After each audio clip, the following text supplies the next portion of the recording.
அன்பானவர்களே, அன்பு வணக்கங்கள். மனிதர்கள்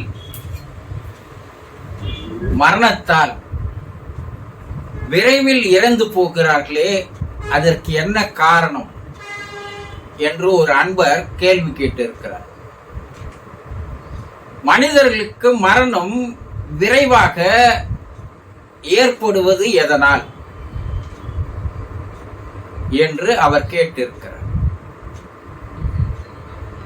எவர் ஒருவர் தன் இஷ்டப்படி தன் விருப்பப்படி வாழ்கிறார்களோ,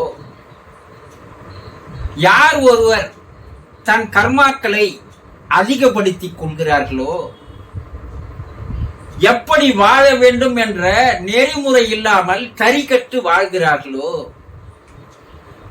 அவர்களுடைய உடலை விட்டு உயிரானது, ஆன்மாவானது விரைவாக வெளியேறி விடுகிறது என்று வேதங்களும் உபநிடதங்களும் யோகிகளும் ரிஷிகளும் முனிவர்களும் விலாவாரியாக பல ஆயிரம் கணக்கான காரணங்களை எடுத்து கூறி சென்றிருந்தாலும் கூட மனிதன் அதை பற்றி எதையுமே கவலைப்படுவதே இல்லை.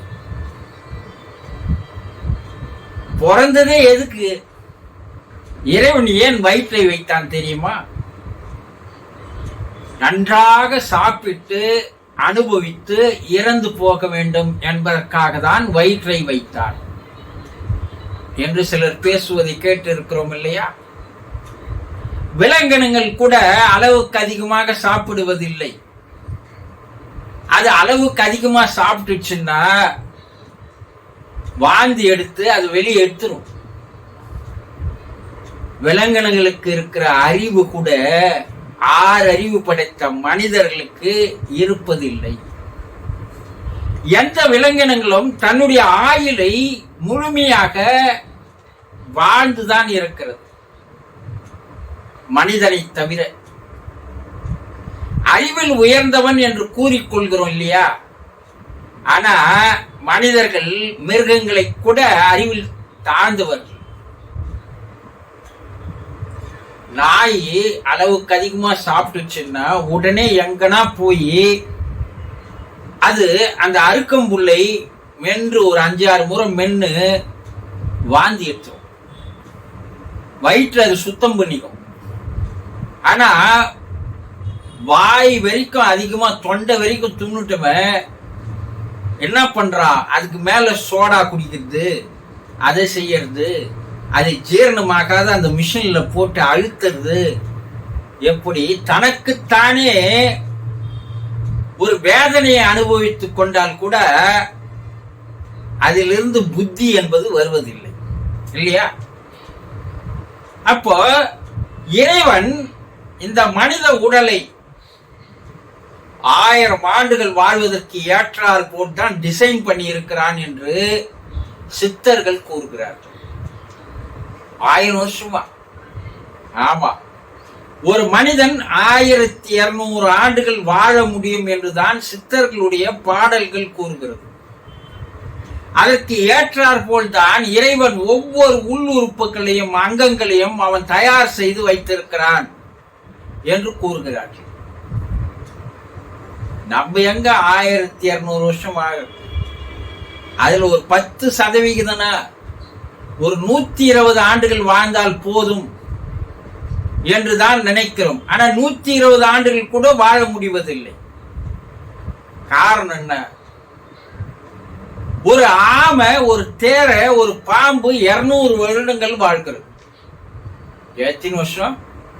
ஒரு ஆமை, ஒரு தேரை, ஒரு பாம்பு 200 ஆண்டுகள் வாழும். அதற்கு மேற்பட்டும் வாழும். ஈரறிவு உயிரினம். அப்ப ஈரறிவு உயிரினம் 200 ஆண்டுகள் வாழ்ந்தால் 6 அறிவு உயிரினம் 600 ஆண்டுகளாவது வாழணும் இல்லையா? வாழறோமா?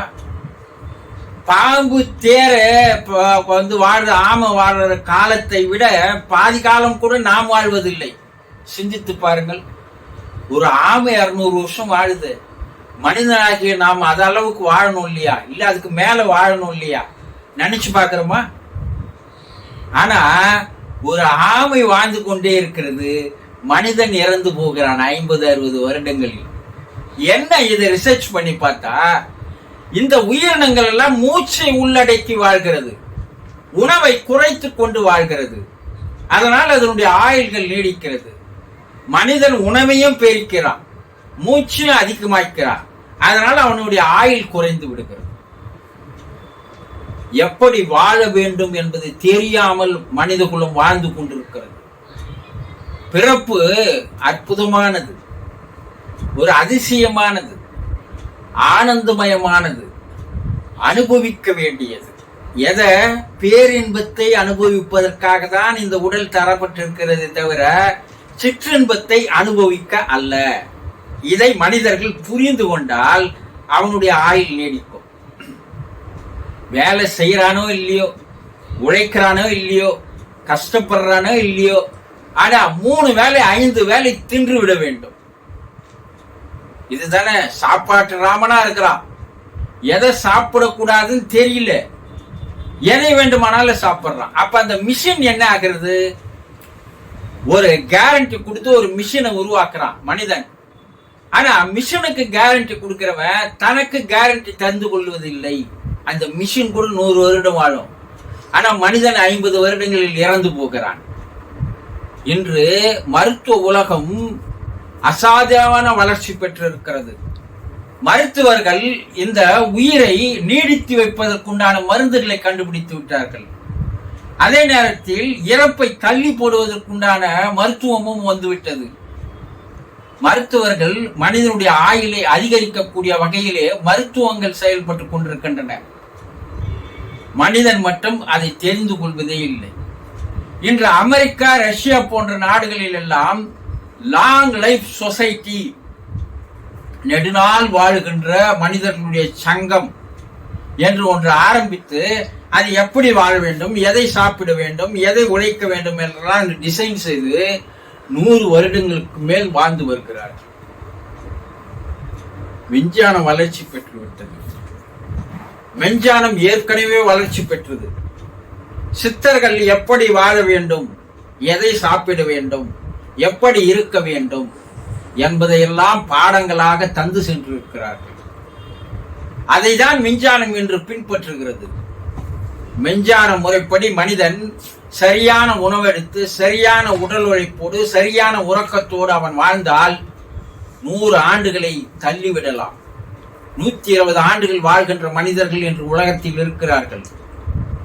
ஆனால் மனிதன் அதை புரிந்து கொள்வதில்லை.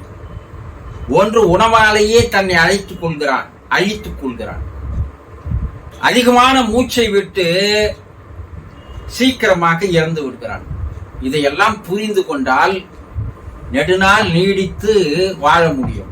இல்லை என்றால் 50-60 ஆண்டுகளில் இந்த பிறப்பை முடித்துக் கொள்ள முடியும்.